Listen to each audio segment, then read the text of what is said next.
We are now in a situation where developing countries are taken over in population growth. America and Europe is shrinking. Africa is exploding. Asia is still exploding. Basically, in 40 years, almost 50% of the world's population will be from Africa. That's a clear demographic trend.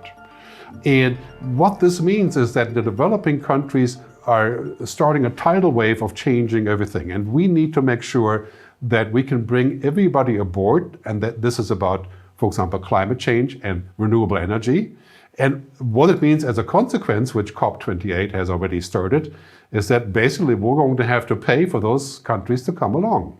We have to give them technology, we have to transfer money, and we can't say to India, why don't you stop building power plants because you're making pollution, and instead you can stay underdeveloped, and that's not going to happen. Right?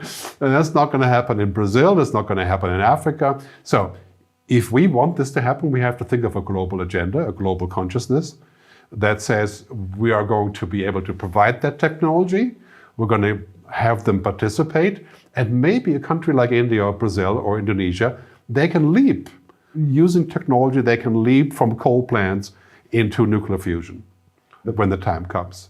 It is possible, but it requires us to think of this as a global issue.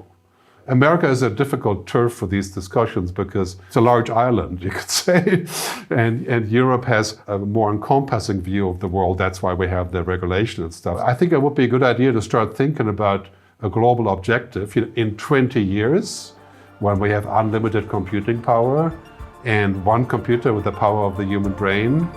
It's going to be all about collaboration. And I say it could be heaven or it could be hell. I would prefer that we create heaven.